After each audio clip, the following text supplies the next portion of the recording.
Muy buenas noches, muchas gracias a todos por unirse nuevamente a esta serie de competencia y regulación en IntelliJuris. En esta ocasión con dos expositores de primera, un enorme placer tener con nosotros a dos grandes expertos en la materia, sobre todo enfocándonos en la materia de telecomunicaciones en esta ocasión, donde trataremos pues un dilema que hemos visto recientemente en discusiones sobre si hay que regular, si hay que competir y cómo vamos a ir transitando hacia el futuro en esta materia, específicamente en los retos que hay en el sector telecomunicaciones. Entonces, para eso me da un enorme gusto presentar el día de hoy, en primer lugar, a Adriana Labardini, seguro conocida de todos ustedes. Adriana fue comisionada del Instituto Federal de Telecomunicaciones del 2013 al 2018. Ella es abogada, consultora, abogada por la Escuela Libre de Derecho, con grado de maestría en Derecho por la Universidad de Columbia en Nueva York. Tiene varios estudios, varias experiencia en la materia, entre ellos el cargo de secretaria técnica del Pleno de la Comisión Federal de Telecomunicaciones. Ha impartido conferencias, cursos en México y en el extranjero. Fue becaria Fulbright, fue emprendedora social Ashoka, directora y fundadora de Al Consumidor. En fin, entre muchas otras cosas, Adrián es una experta y una referencia sin duda en el mundo de las telecomunicaciones y el derecho del consumidor. Muchísimas gracias, Adriana, por estar aquí con nosotros. Gracias a ti, Carlos, y por esta introducción. Tenemos también el gusto de tener con nosotros al doctor Alexander Elvita. Alexander es conocido también de todos en este mundo de las telecomunicaciones, la competencia y la regulación. Él es profesor del Centro de Investigación y Docencia Económicas. Recientemente fue profesor visitante del ITAM, director del Programa Interdisciplinario de Regulación y Competencia Económica en el CIDE. Es un participante de la consultora Games Economics. Tiene pues mucha experiencia en la materia y tiene un posgrado por la Universidad de Pittsburgh, el doctorado en economía. Le agradecemos muchísimo, Alexander, por estar con nosotros hoy. Muchas gracias, Carlos. Muchas gracias. Pues entrando ya en materia directamente y aprovechando que tenemos con nosotros a Adriana, no solo una experta, sino también alguien que vivió una reforma constitucional en carne propia, ¿no? Le tocó ser parte de esta gran reforma llamada de competencia y telecomunicaciones, ¿no? Porque incluía esa reforma en el 2013 pues grandes cambios, no solo en la parte sustantiva, sino también en la parte institucional de los reguladores en materia de competencia y telecomunicaciones. Básicamente, creo yo, la reforma de telecomunicaciones lo que buscaba era generar mucho mayor competencia en ese sector y por tanto algunas de las decisiones sustantivas que luego se tradujeron en nuevas leyes en el 2014, incluyendo la nueva ley de competencia económica. Pues digamos a 10 años de eso, Adriana, después de haber vivido ese proceso, me gustaría preguntarte, pues, ¿cómo evalúas tú estos cambios? ¿Qué pasó? ¿Se logró lo que en ese momento se buscaba? ¿El instituto ha logrado los cambios que se pretendían? ¿Y cómo lo ves ahora, no? El tema institucional pues que ha sido tan debatido últimamente o está debatiéndose actualmente. Nos gustaría tener tu visión general al respecto. Muchas gracias, Carlos. Un gusto estar aquí en IntelliJuris y agradezco también a la audiencia de todo el país que nos ve, nos escucha y saludo con mucho gusto también al doctor Elvitar. Bueno, la respuesta corta diría primero, el saldo es positivo sin duda. como mercado de telecomunicaciones y radiodifusión, comparamos el de 2013, cuando se creó el instituto, a 2023, justo para cerrar en 23, 10 años, es otro mercado. Hay nuevos oferentes, y por cierto, de varios tamaños, ¿no? Expandir el ecosistema de operadores, oferentes de servicios, redes locales, regionales, nacionales, chicos, grandes de plataforma, medios radiofónicos, cadenas televisivas, se multiplicó. Eso no solo es entonces más competencia económica, más penetración de servicios, más acceso a los servicios que conforme a nuestro marco constitucional son servicios públicos de interés general y son derechos fundamentales el acceso a Internet, a las telecomunicaciones, a radiodifusión, porque son infraestructuras habilitadoras de otros derechos humanos, o sea, del derecho al acceso a la información, el derecho a la libertad de expresión, y conforme vamos montando la vida entera en plataformas digitales, entonces se vuelven también habilitadores de la educación, del comercio, de la salud, del gobierno digital y su relación con sus gobernados, ¿no? Entonces ahora todo, ¿no? No solo el poder hablar y comunicarme. Bueno, desde luego habilitante de una inclusión financiera, ¿no? De hacer pagos, recibir pagos. Entonces, sí cambió el mercado, o sea, hay más oferta y al ver más oferta hay muchos mejores precios. Se habla que, por ejemplo, en servicios móviles, tanto de voz como de banda ancha, pues, se redujo como 48%. O sea, yo en 1995 pagaba 1,500 pesos de 1995 por mi plan prepago, perdóname, mi plan postpago con el proveedor de telefonía, entonces, bueno, dominante y preponderante. Hoy, con muchos gigas, con llamadas ilimitadas, mensajes ilimitados, pago 240 pesos al mes, ¿no? Más de 15 años después. Pero además, quizá en menor medida, lo podemos discutir, pero pues también hay una mayor oferta de canales de televisión abierta, de canales de estaciones de radio. Todavía, jóvenes, existe la radio, aunque no lo crean, que además se distribuye también por internet, ¿no? Entonces, se abrieron los canales de distribución. Entonces, hay que ver todos los niveles de la cadena de valor, no solo la producción de servicios y contenidos, sino sus canales de distribución, ¿no? Aumentaron las redes cableadas y de internet fijo, ¿no? Redes de banda ancha fija, cableada y fija inalámbrica, ¿no? También. Algo que me encanta y no muchos países lo tienen, no solo el número absoluto de cantidad de oferentes creció, sino el tipo de operadores. No solo hay operadores comerciales de radio, televisión y telecomunicaciones. Hay redes,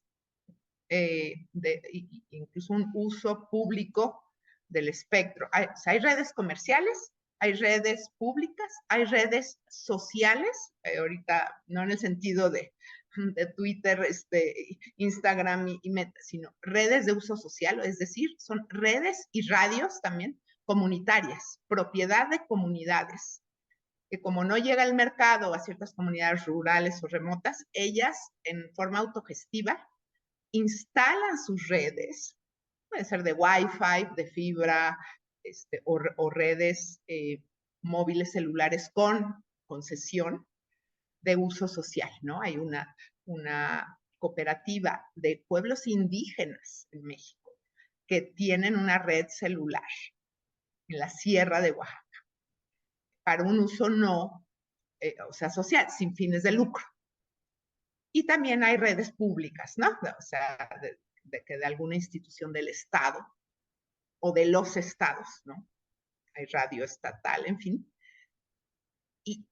Y que haya ese ecosistema expandido de tipos de operadores, ¿no? Comercial, público, social, comunitario e indígena. Es importante. Y lo menciono porque al rato hablamos, si quieres, de fallas de mercado y por qué lo que puede ser falla de mercado para un operador global, que no va a ir a una localidad de 500 habitantes, pues puede no ser falla de mercado para que la comunidad, a costos muy bajos, provea el servicio sin fines de lucro, ¿no? ¿Por qué? Porque la tecnología bajaron sus costos. Entonces ahora puedes poner una red Wi-Fi mesh para dar internet a tu pueblo. Por 100,000 pesos montas todo, o menos, ¿no?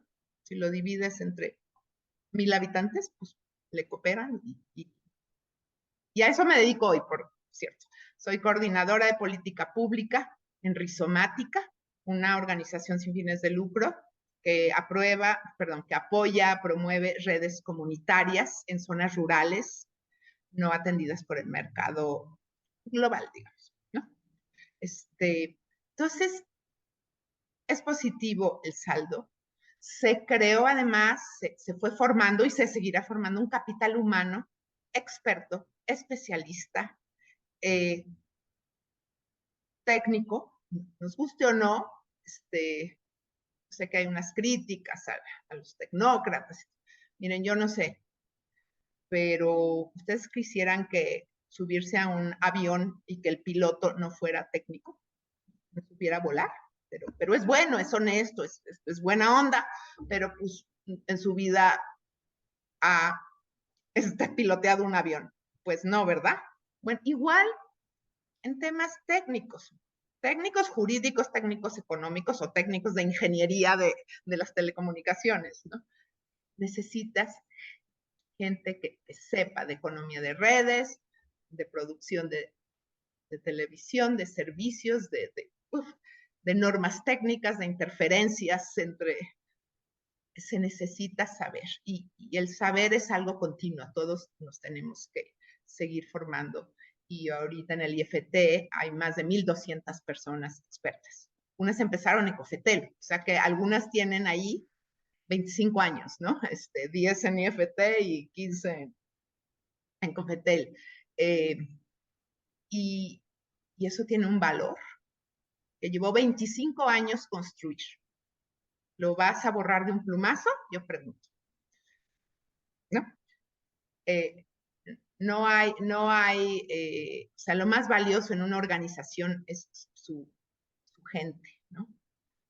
El conocimiento que se acumula, ¿no? O sea, extinguir al IFT es ponerle un cerillo a una biblioteca entera de conocimiento, ¿no? y de experiencia.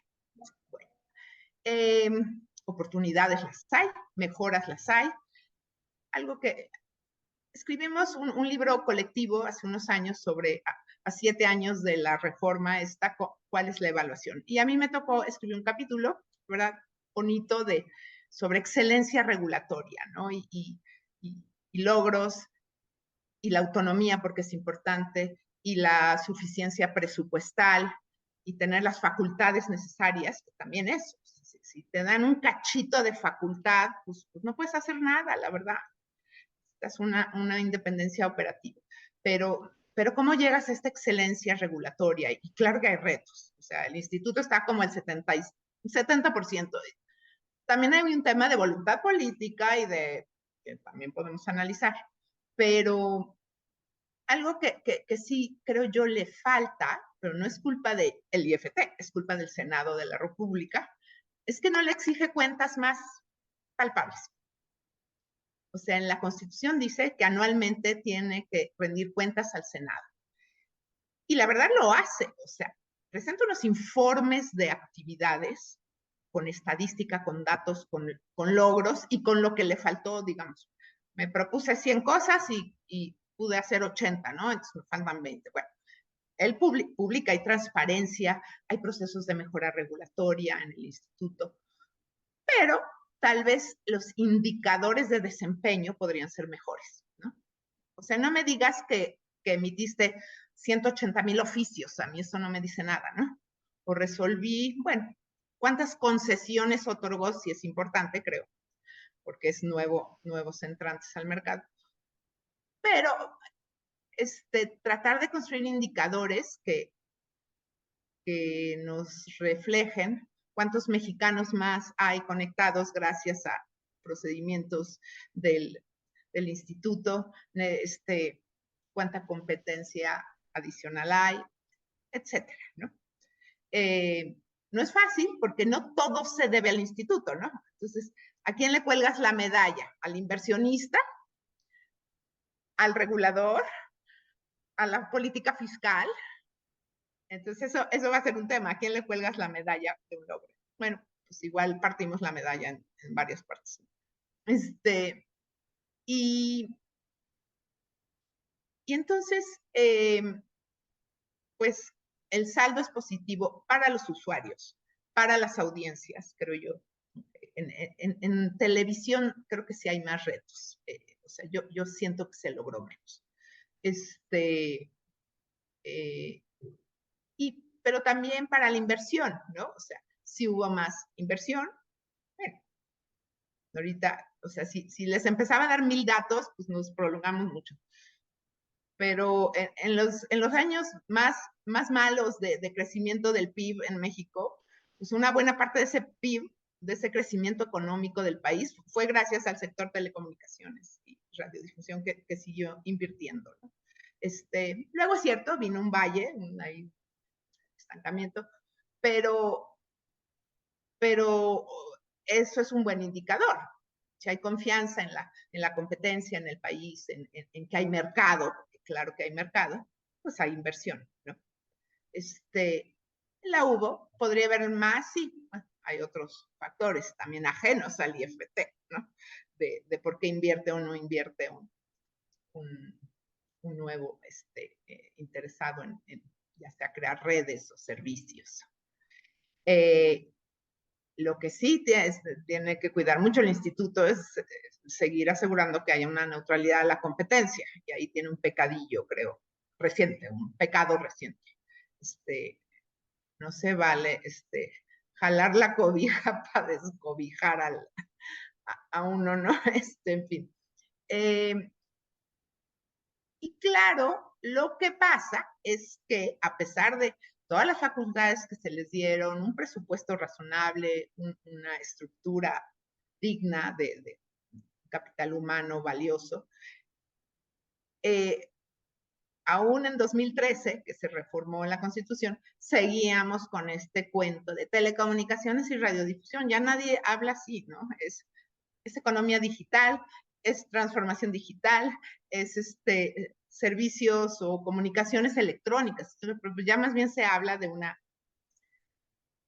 una convergencia tan grande, ¿no?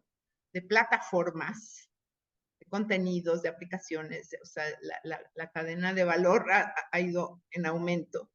Y ahí sí tiene muy pocas facultades el instituto. Tal vez las tenga en ciertos segmentos como autoridad de competencia, pero no como regulador sectorial, ¿no? Puede regular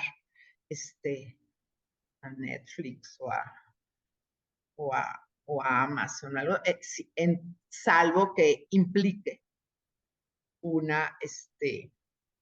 un tema de competencia económica. Bueno, ya al rato me peleo con Alex o con Carlos, a ver si es COFESE o IFT. Buenísimo.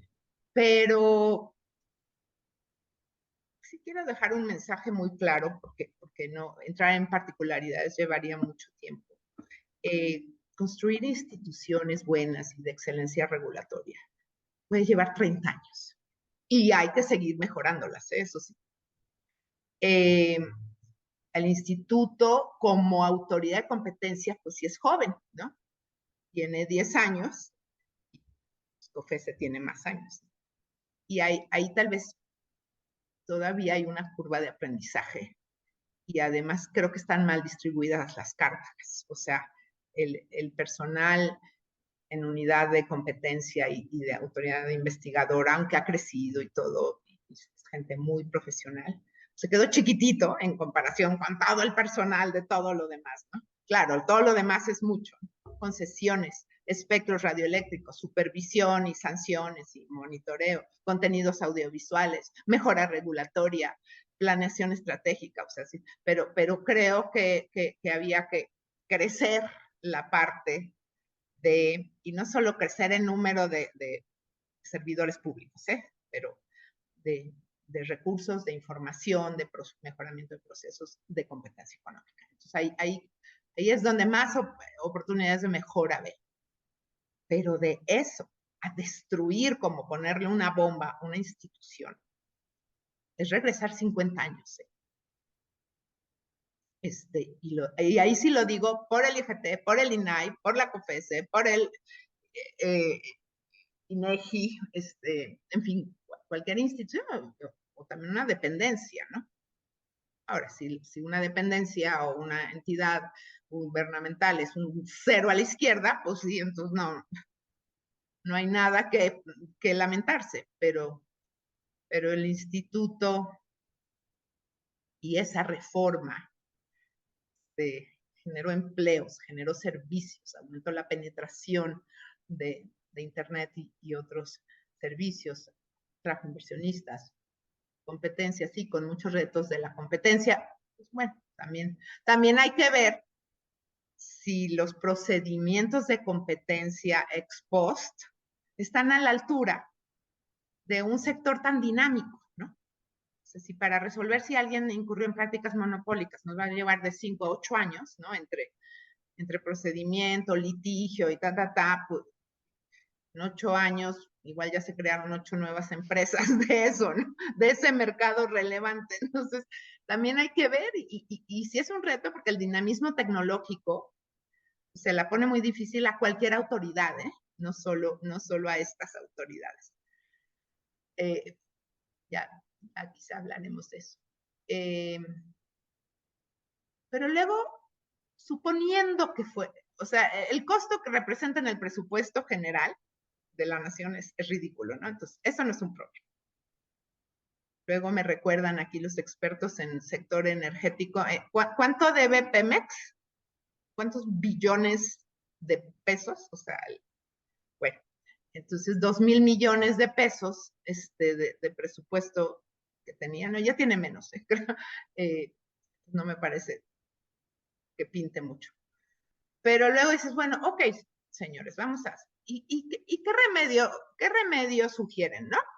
No, pues desaparecer el instituto. Bueno, sí, pero ya no va a haber concesiones, ya nos agandallamos el espectro, o mañana pongo mi nuevo changarro. No, se pasa y lo dice. La iniciativa de desaparición del IFT dice, se pasan sus funciones a la Secretaría a la Subsecretaría de Transportes, ojo, ¿no?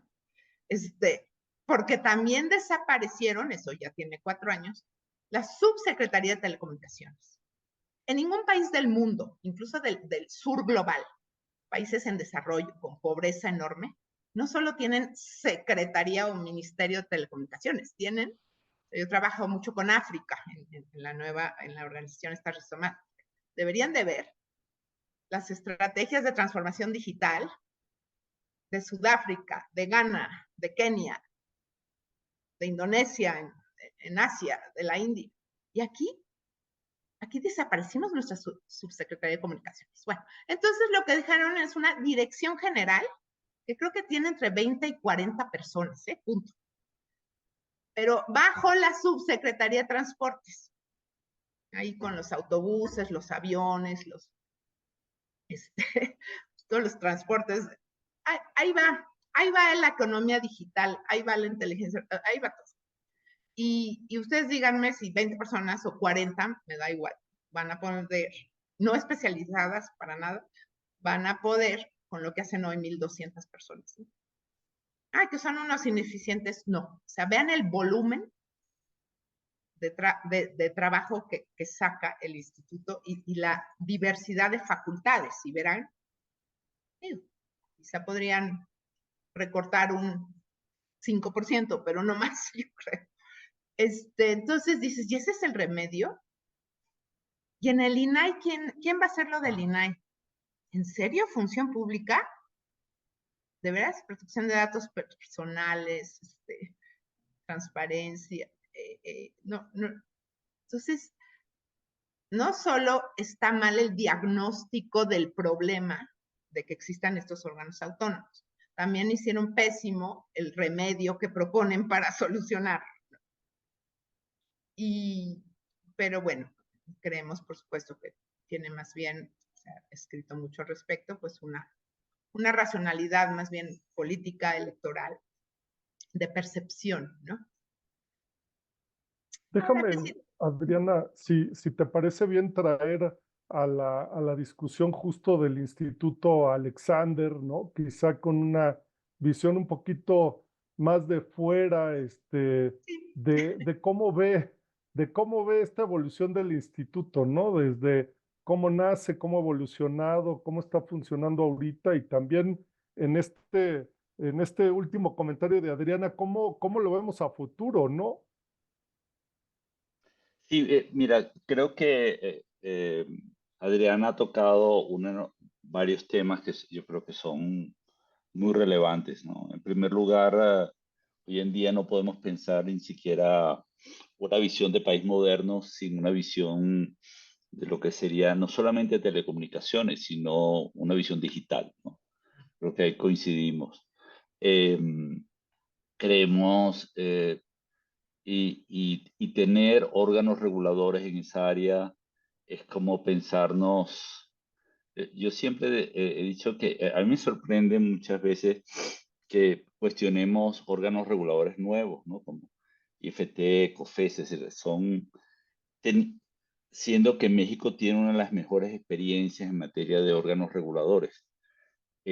Hablemos del Banco Central. El Banco Central, no, sin Banco Central, incluso la autonomía del Banco Central ha sido sí, central, valga la redundancia, en el sentido de la regulación monetaria, el sistema financiero, darle orden, darle certidumbre jurídica a los agentes y certidumbre regulatoria, ¿no? A los agentes en el mercado. En el caso de telecomunicaciones, eh, el aspecto regulatorio es central, es importantísimo, ¿no? Porque hay un problema no solamente de fallas de mercado, sino un problema de coordinación de agentes y de darle dirección al desarrollo de ese sector. Eh, y simplemente es hacer un poquito de historia, ¿no? Desde la creación, desde la COFETEL hasta la fecha, con un hito muy importante en el 2013 con la creación de los órganos autónomos, podemos ver un desarrollo del sector de las telecomunicaciones que ya no lo podemos hablar de sector de las telecomunicaciones, como de alguna manera creo que recojo las impresiones de Adriana. Estamos hablando de un ecosistema digital, ¿no? Un ecosistema de distintos agentes donde tienes radio, donde tienes canales de distinta naturaleza, ¿no? Son capas y capas y capas de que van desde cables, software, la interacción de distintos agentes de distinta naturaleza. Es muy, muy rico el sistema, ¿no? Creo que incluso, y recojo también un poco esta idea de Adriana, ya, el IFT hasta cierto modo se ve limitado, ¿no? En sus facultades porque ya lo excede, ¿no? No hemos hablado, ya alguien preguntó por ahí, inteligencia artificial, ¿no? El tema de protección de datos.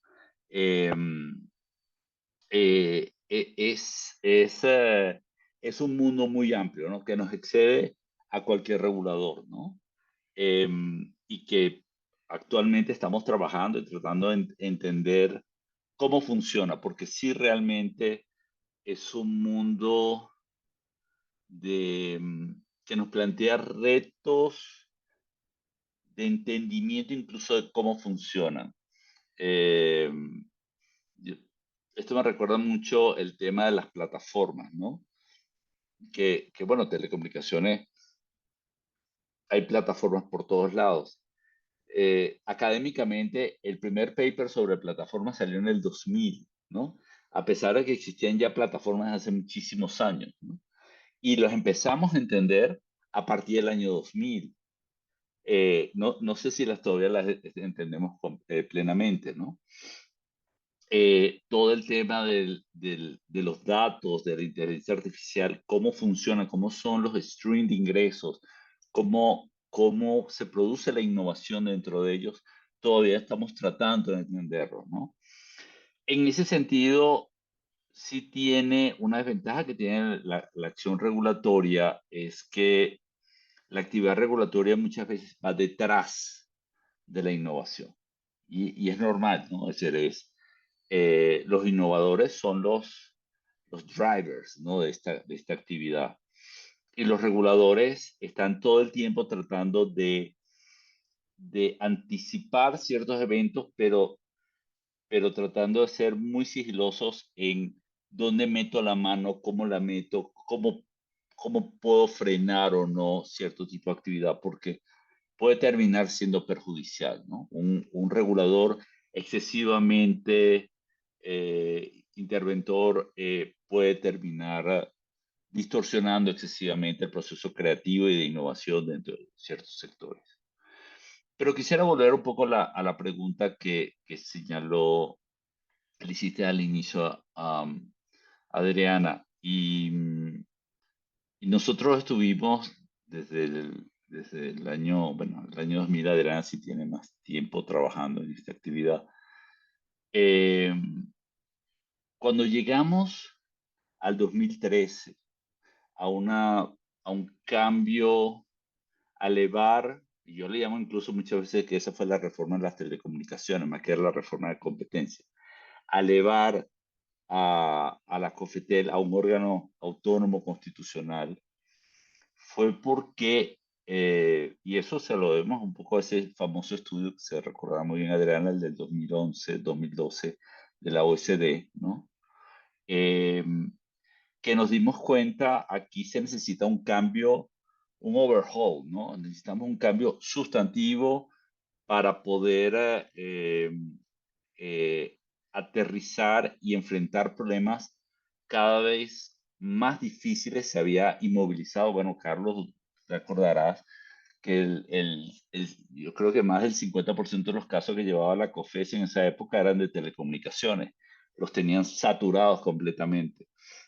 Los tribunales, no existían tribunales especializados en materia de regulación y competencia económica. Hoy en día ya los tenemos. Es decir, se produjo un cambio masivo desde el punto de vista regulatorio. Ahora, cuando uno experimenta un cambio de esa naturaleza, esperar un cambio significativo en el panorama de la actividad productiva de ese sector es muy difícil. Para que tengamos un poco, colocarnos en perspectiva, ¿no? Y yendo al mundo de la competencia económica. Los americanos, cuando sacaron su Sherman Act en 1890, la siguiente reforma, o sea, la política de competencia en Estados Unidos, el antitrust, estuvo básicamente parado hasta 1914, que es cuando rompen Standard Oil. Y fue porque se creó nuevamente, tuvieron su cambio, 25 años más tarde tuvieron ese famoso cambio donde se creó el FTC, se hizo el Clayton Act, se le tuvo que dar otro tipo de instrumentos mucho más fuertes para poder aterrizar una política de competencia, ¿no? Y esa también estuvo, ahí era más difícil porque ellos están creando criterios, ¿no? En el caso de regulatorio del IFT, también estuvieron creando criterios. Ustedes se recordarán la famosa creación del agente preponderante, ¿no? Aun cuando ya estaba en la iniciativa de reforma constitucional y de reforma de ley, aquilatar eso, que era un preponderante, fue algo que tuvieron que decidir y empezar a construir casi como Legos. Bueno, no, aquí no puedo decir mucho porque realmente Adriana estuvo metida en el sandbox tratando de armar el Lego completo, ¿no? Y con todos sus errores, pero tomaron decisiones y es muy importante. El, la pregunta y el crecimiento de ese sector, sí, como dijo, hubo un decrecimiento muy importante de la inversión, que se ha ido progresivamente creciendo, pero los cambios que han habido de uso de las telecomunicaciones, estamos hablando que cuando partimos de la reforma, la penetración de telefonía móvil, ¿ok?, era del 40%. Hoy en día ya estamos llegando casi al 100% de penetración de telefonía móvil. Solamente para ponernos en perspectiva, Argentina, ¿ok?, tiene 140% de penetración. ¿Ok? Estados Unidos ya llegó al 100%. La cuestión es que en Estados Unidos, paradójicamente, la telefonía móvil no están, no todo el mundo tiene tantos móviles porque la telefonía fija le compite bastante bien a la telefonía móvil. Pero México ha cubierto un gap muy importante, la penetración de Internet, ¿no? Estamos hablando que actualmente la cobertura en Internet llega a cerca de los 80 millones de personas, ¿no? Este, ha tenido, y es como un poco, es un elemento que aun cuando las telecomunicaciones representan solamente el 3.3% del PIB nacional, su penetración es como el agua, ¿no? Recorre o como el cemento, no sé cómo decirlo, ya ha entrado en todas las aristas de la actividad económica. El test más importante que hemos tenido en estos 10 años, aparte de la reforma, porque ya cumplimos el año pasado, y este año se cumplen 10 años de la ley, ¿no? Es que fue el COVID, ¿no? La pandemia. La capacidad, la resiliencia que tuvieron las redes de aguantar telecomunicaciones, conferencias, comunicación, bueno, incluso todo el fenómeno de la gente trabajando desde sus hogares, etcétera, fue impresionante, ¿no? Entonces, y no estoy diciendo exclusivamente eso se debe a la regulación. La regulación da un marco, ¿no? Un marco general. Hay una famosa figura que se utiliza mucho en análisis competitivo, que es las 5 fuerzas de Porter. Creo que algunos de ustedes la habrán visto. Sí, los competidores, los proveedores, la competencia aquí, los productos sustitutos, complementarios. Pero esto está todo dentro de un espacio.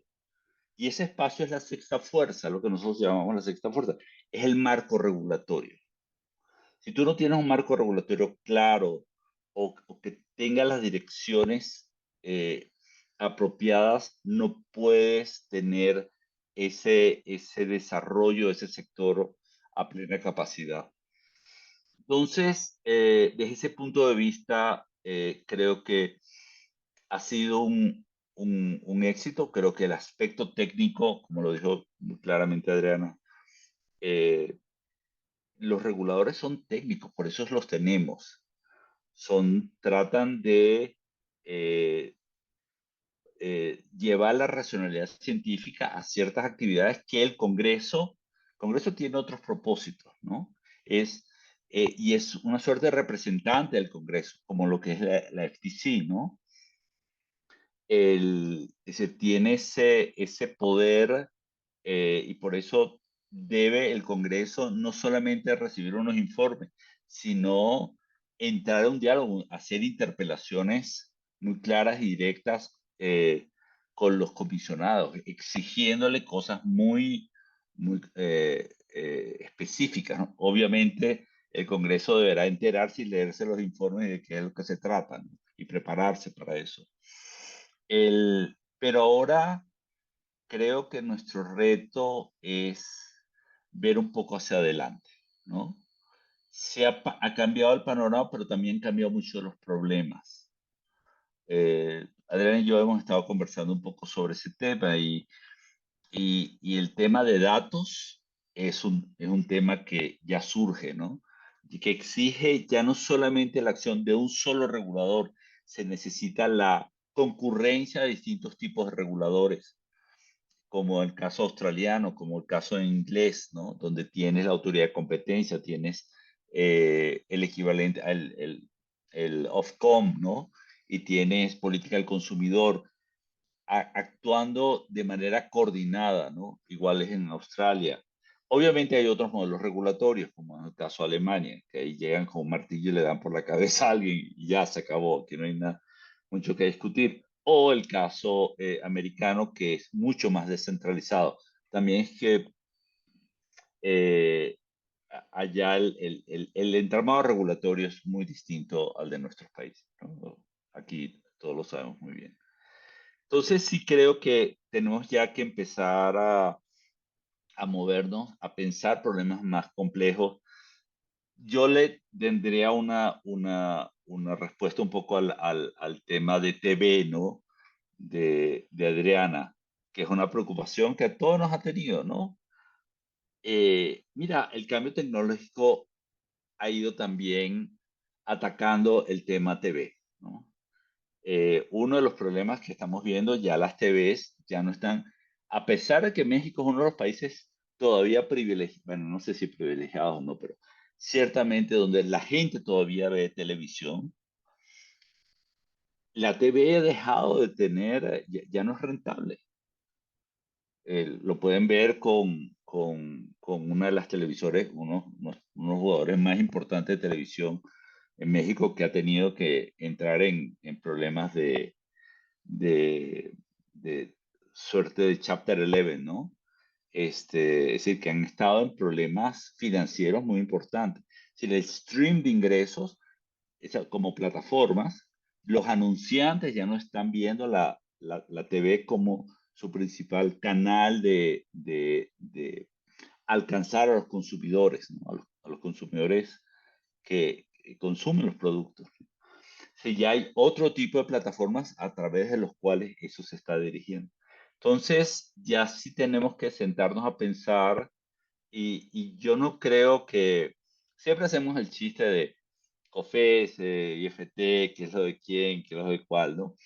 Pero yo creo que sí los reguladores tiene que haber una concurrencia, sentarse y ver temas de una manera más amplia, ¿no? Hay cierto aspecto y ahí sí, no sé qué opinan Adriana, que yo desde el inicio y sigo pensando de la misma manera, el área de competencia del IFT ha quedado como desbalanceada respecto a su área regulatoria, ¿no? Obviamente, hacer regulación ex ante es mucho más sabroso y más efectiva que entrar a un proceso de investigación y proceso seguido en forma de juicio, etcétera. Y toma mucho tiempo. Sabemos que la actividad regulatoria, pero creo que con ajustes adecuados a las leyes, etcétera, se puede crear eh, por ejemplo, el modelo inglés, ¿no? En el modelo inglés, el CMA puede abrir un caso de competencia como también lo puede haber un ente regulatorio sectorial, ¿no?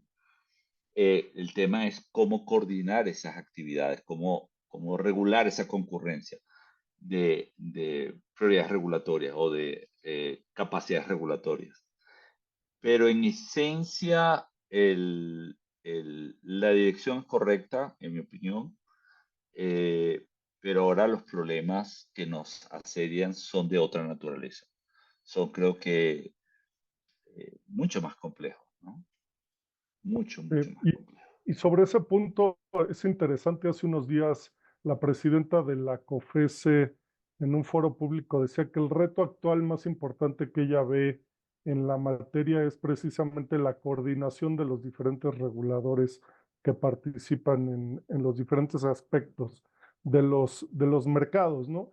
Y ambos han mencionado el reto de entender ahora los mercados digitales o la regulación que ya no es sobre un mercado específico de telecomunicaciones. Decía Adriana, ahora hay convergencia, ahora hay mercados que convergen, que tienen que ver con muchos aspectos de nuestra vida al mismo tiempo. Y sobre eso me gustaría preguntarte, Adriana, pues uno de los temas que nos ha faltado comentar, nos hemos centrado mucho en la parte del regulador, en la parte del Instituto Federal de Telecomunicaciones, en la parte de COFES, el INAI, pero falta también la parte del legislador, ¿no? La parte de qué hacemos para regular ante los nuevos retos, ¿no? Los nuevos retos de mercados digitales y en específico mencionabas tú, mencionaba Alexander, mencionan quienes nos escuchan, nos hacen preguntas sobre el tema de la inteligencia artificial, por ejemplo, ¿no? Como uno de los grandes retos. Y ahí me gustaría preguntarte, porque entiendo, tú has visto algunas propuestas de algunos legisladores, entiendo que incluso hay por ahí alguna iniciativa. Me gustaría preguntarte sobre cómo ves esta parte de si se necesita regular y cuáles son los retos de regular estos nuevos temas, ¿no? Gracias, Carlos, muy importante. Sí requiere una mentalidad totalmente distinta desde el legislador hasta el hacedor también de políticas públicas, esté donde esté, administración pública, federal, local, y desde luego reguladores. Por este ecosistema digital que mencionaba Alex. Y la tentación es muy grande para los legisladores, a los que cabildean un día sí y otro también, de no, ya saca. Y también como por dar, les da como, o sea, ellos creen que les da como muy buena exposición, miren, ya le entré a los temas del futuro, no, no solo a refinerías, ¿no? Ya voy a legislar sobre inteligencia artificial, ¿no? Entonces, ya voy a ser un legislador vanguardista, ¿no? Y así, por ejemplo, ha habido varias iniciativas, pero afortunadamente estaban en el cajón o no habían sido presentadas en el tema concreto de inteligencia artificial, que reconozco, por cierto, que es una tecnología de impacto exponencial, la llaman de frontera disruptiva, la que más, o sea, más que Internet, porque también va a permear en todos los ámbitos de la actividad humana y que incluso un fuerte usuario algún día va a ser, si no es que ya lo es, el gobierno mexicano, que eso va a estar interesante, ¿no? Legislando sobre eso, pero pues si él lo va a usar para tomar decisiones de política pública, pues aguas, ¿no? También. Bueno, y ahí es donde creo que la hoja de ruta es totalmente equivocada. Y a mí, nada más, y antes de adentrarme en eso, sí quisiera mencionar que hay varios instrumentos muy útiles que les llaman toolboxes, cajas de herramienta, que organismos internacionales como la OCDE, pero también como la Unión Internacional de Telecomunicaciones, han desarrollado para los Estados miembros de cómo debería de ser un regulador. Ellos le llaman G5, así como redes 5G. Le llamó cómo debe ser un regulador de quinta generación, ¿no? Se le puso G5. Y les invito a leerlo. Hay una página, un micrositio entero de la ITU, la Unión Internacional de Telecomunicaciones, de cómo es esa regulación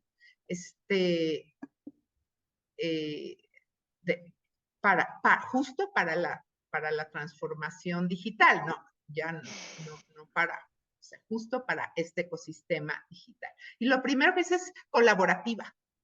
O sea, en vez de imponer un régimen punitivo y de controlar monopolios, que es lo que pasaba cuando se privatizaron los monopolios telefónicos y demás. Esta es una regulación de colaboración entre entidades de protección de datos de competencia económica, de protección al consumidor y de regulación de las redes, ¿no? Y también en temas, por ejemplo, de protección de audiencias infantiles en cuanto a contenidos y todo eso. Entonces, y se tiene que sentar en la misma mesa, acordar ciertos principios, tal vez no reglas, pero principios, y tener criterios, y un como gobierno corporativo, como una estructura de gobernanza colaborativa, principios o reglas claras para el diseño de política pública. También tienen que tener. O sea, ¿cómo? Eso, perdón que sea un poco directa, muy pocas personas en México saben hacer política pública. ¿Cómo se construye? ¿Con quién me siento a platicar? ¿Cómo analizo el problema? ¿Por qué creo que esto es un problema? ¿A quién le pregunté que era un problema? Fui con la población objetiva, entendí lo que necesitan las poblaciones rurales, o los niños, o las mujeres, o en cuanto a carencias de servicios. Y entonces hay toda una herramientas para el desarrollo de regulación quinta generación colaborativa. Tiene un micrositio la UIT y otro la OCDE, y hay principios que los rigen, ¿no? De transparencia, por ejemplo. Se transparenten sus externalidades, los impactos positivos y negativos de una tecnología, etcétera. O sea, no da tiempo para entrar. Pero si nos está escuchando alguna, sea persona que trabaja en uno de estos órganos o académico o algo, hay una nueva forma de regular que nada se parece a lo que vivimos hasta ahora. La alternativa es que empiecen a dictar las reglas sistemas automatizados, ¿no? Ya los abogados, o sea, parece que el 40% de los abogados los van a correr porque muchas cosas las está haciendo la inteligencia artificial, con unos riesgos altísimos, ¿no? Muy preocupantes, pero pues hay que echar las barbas a remojar como regulador porque igual se van a automatizar muchos procesos, ¿no? Yo no soy una fan de la inteligencia artificial, creo que hay una euforia motivada porque es un negocio multimillonario. Pero si creemos que la tecnología va a resolver los problemas del mundo, pues ya estarían resueltos desde que empezó la tecnología, y la tecnología empezó hace miles de años con el ser humano. Entonces, claro que ayuda, claro que simplifica, acelera, eso sí, nadie puede procesar la cantidad de datos que puede procesar estos modelos, large language models y otros modelos y algoritmos que pueden procesar enormes cantidades de datos.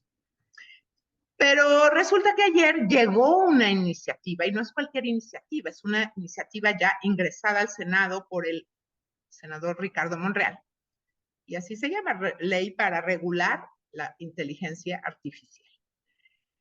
Y pues no leyó el toolbox, porque lo primero que es, y es muy lamentable, porque una senadora, hoy senadora todavía, Alejandra Lagunas, inició una ruta adecuada, creó una alianza nacional por la inteligencia artificial, científicos, ingenieros, think tanks, industria, claro, la industria que está interesada en monetizar estas enormes inversiones, que sí han sido fuertes.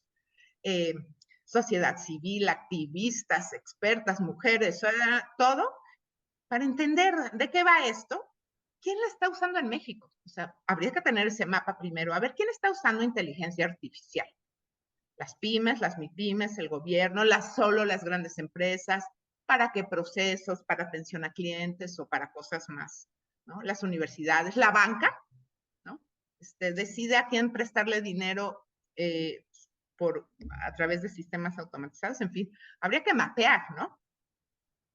Y así, luego construyes un diagnóstico, luego construyes casos de problemáticos, ¿no? A ver, ¿qué casos ya han generado broncas en México? Bueno, entonces empiezo a leer la iniciativa del senador Monreal, que digo, no sé si la presentó ayer, pero ayer ya se circuló. Y en su exposición de motivos, bueno, desde la línea número 3 ya trae un error. Dice que la inteligencia artificial son sistemas de telecomunicaciones, no son sistemas de telecomunicaciones, que hacen lo mismo que la mente humana. No, pues ya la mente humana va a seguir siendo el misterio y la maravilla más increíble del universo. Porque tiene conciencia además y tiene intuición. La inteligencia, que es un pésimo nombre artificial, no tiene conciencia ni tiene intuición. Quizá en unos años la tenga y ya, bueno, actualizaremos. Y empieza la exposición de motivo hablando de Europa y Estados Unidos y las class actions que ya hay contra el plagio de obras de arte con la que alimentaron a las bases de datos, y entonces ya hay artistas, computadoras artistas, pero que se alimentaron de obras de carne y hueso, ¿no? Sin pedir su consentimiento, sin pagar regalías y demás. Y entonces empieza a anunciar los problemas que ya está provocando y los riesgos la inteligencia artificial en Europa y en Estados Unidos.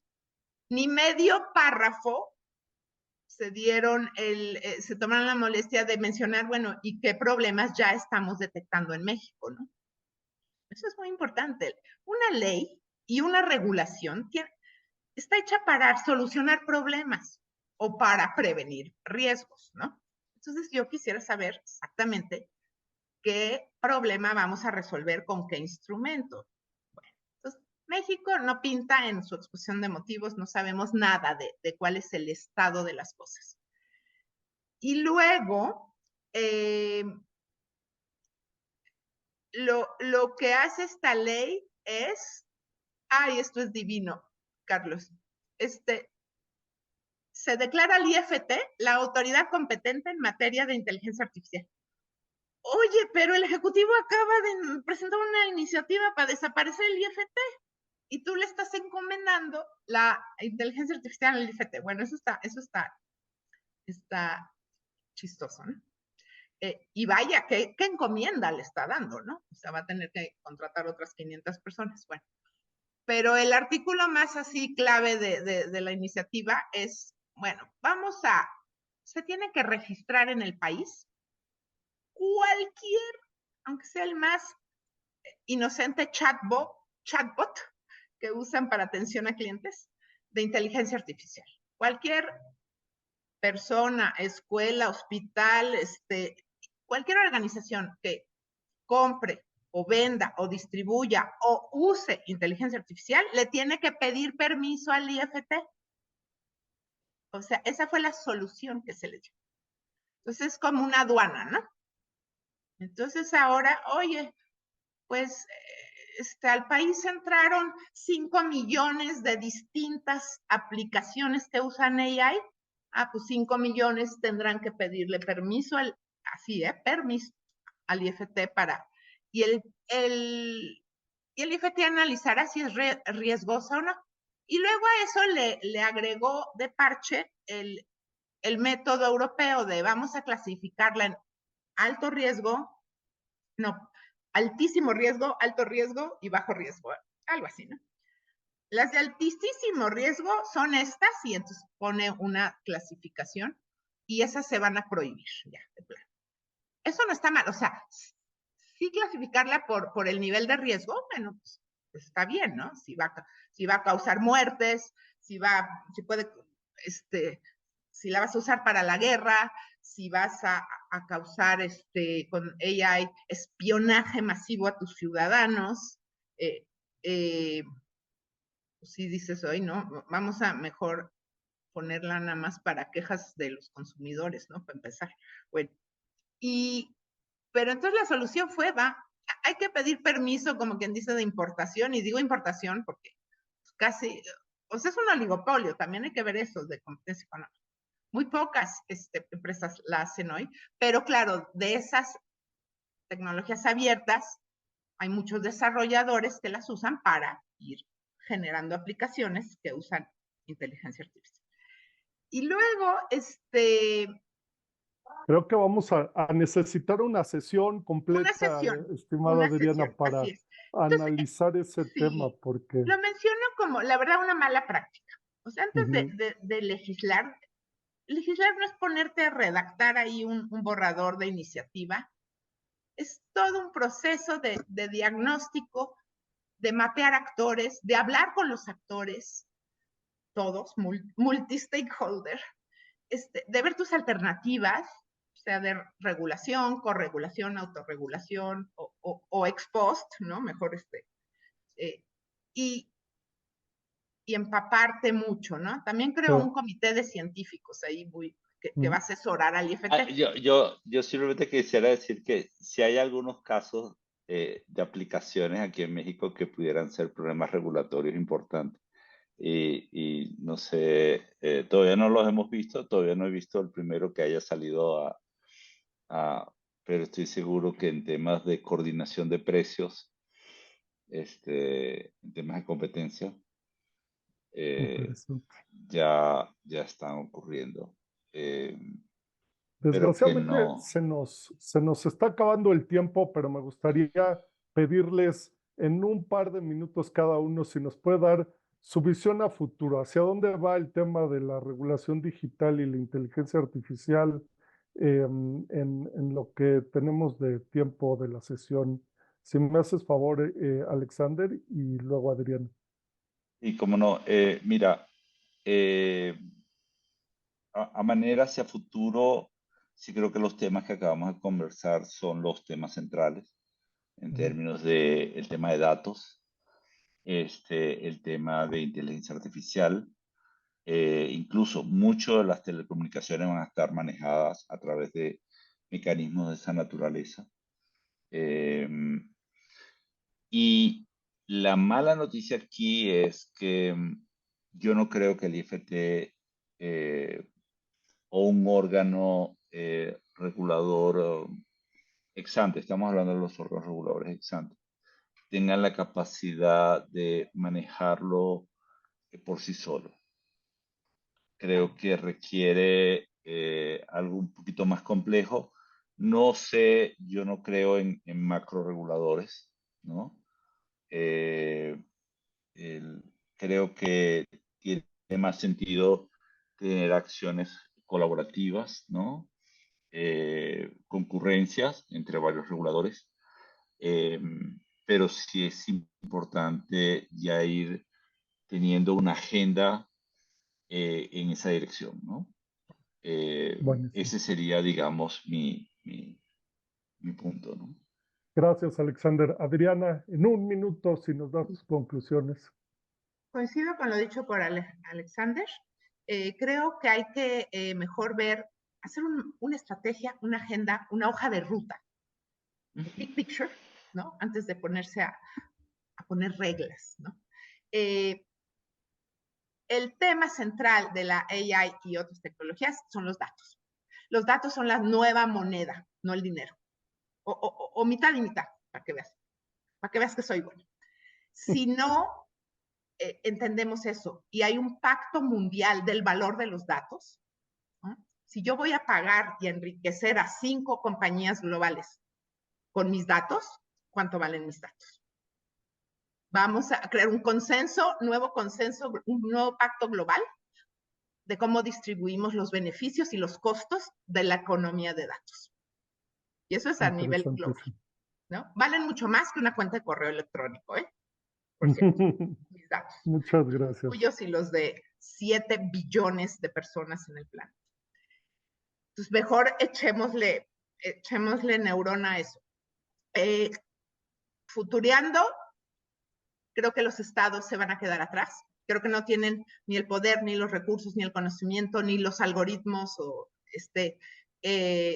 y 5 titanes se están apoderando de la hegemonía del mundo. De verdad, o sea, es un problema geopolítico esto. Y no hay manera de seguirles el ritmo ni la cantidad de dinero que han podido levantar para invertir en... O sea, ¿por qué crees que han corrido al 30% del personal? Todas estas big tech, para metérselo a AI.